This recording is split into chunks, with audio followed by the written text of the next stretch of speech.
All right, let's dive into a topic that, let's be honest, we usually try to avoid our own mortality. But what if looking at the end of our lives wasn't about being morbid? What if it was actually a powerful tool for finding clarity? That's the idea we're going to explore today. It's a really simple but kind of stark statement, isn't it? Most of us, myself included, go through our days as if we have all the time in the world. But the perspective we're digging into today says that, well, we don't gain anything by avoiding the truth. The real value comes from facing it head on, from just acknowledging that our time here is limited. Phrasing it like this is, wow, it's powerful. It takes death from this big, abstract idea way off in the distance and makes it deeply personal. It's not just an end, it's your end. So really think about that for a second. What does that personal apocalypse actually mean to you? Okay, let's get into it. For basically all of human history, thinkers and theologians have wrestled with this. They've been trying to figure out what this end really is. So, to understand how we can use it as a tool, we first need to look at some of the main ways people have tried to make sense of it all. So you can see there's a huge split in how to think about this. On the one hand, you have the view that death is the final stop, a permanent sleep, the end of the line. It's just a natural part of life, and that's it. But on the other hand, there's this completely different perspective, that it's not an end at all, but a transition, a doorway to an afterlife, where what happens next is shaped by the life you lived, all under the guidance of divine mercy. So, what if we move past just trying to define death and actually start using it as a tool?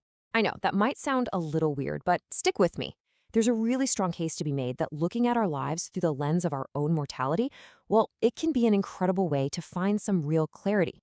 And this right here is the whole point. The realization that life is short isn't supposed to paralyze you with fear. Nope. The idea is that it's a catalyst. It's something that can sharpen your focus, help you tune out all the noise, and really see what actually matters. So, how does this actually work? Well, when you really think about your limited time here, it has this amazing way of cutting through all the trivial stuff. It kind of shrinks your ego, right? Because when you're facing the ultimate end, those small arguments and selfish wants they just seem to lose their power. Your grip on material things loosens, and it forces you to ask those big, tough questions about how you're really spending your days. And this is not some new self-help fad. This quote from the 11th century theologian Al-Ghazali is just brilliant. It shows how this has been a part of spiritual and philosophical traditions for a long time. The idea of using the thought of death to find wisdom, it has some seriously deep roots. Okay, so let's shift from the theory and look at a personal story that shows just how transformative this whole process can be. This is where the abstract ideas become a real life-changing experience. For this person, the journey started right here, wrestling with this fundamental question. Once you truly accept that you're only here for a short time, the question of where you even came from suddenly feels incredibly urgent. And that, of course, leads right to the next one, purpose. If my time here is limited, if this isn't just a practice run, then what's the best way to spend it? What am I actually supposed to be doing? And finally, the question of destiny. It's the ultimate what's next. This trio of questions, where did I come from, what am I doing, and where am I going, became the very core of this person's reflection on the meaning of life.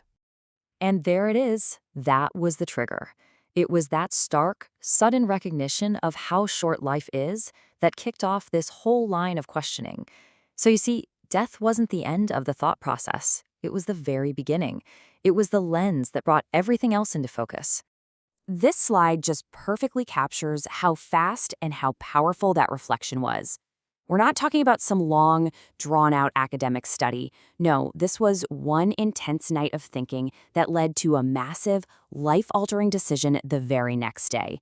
It's a pretty dramatic example of how this kind of deep thought isn't just an abstract exercise. It can lead to real, immediate action. And now, the spotlight turns to us. We're being invited to take this exact same lens, the lens of our own mortality, and use it to look at our own lives. Let's sit with that for a moment. Seriously, it's a direct, powerful invitation. Think about people you've lost, that empty feeling that follows. Now try to apply that feeling to your own life, right here, in this very moment. So if it all ended right now, what would that mean for you? What regrets would bubble to the surface? If you got a do-over, what would you change? What priorities would instantly shoot to the top of your list? Remember, these aren't supposed to be scary questions. They're like diagnostic tools for your life. And that's the final thought we'll leave you with. It's really the core challenge of this whole idea. When you strip away all the daily noise, all the distractions, and you look at your choices, your relationships, your ambitions through that clarifying, unflinching lens of your own mortality, what do you see?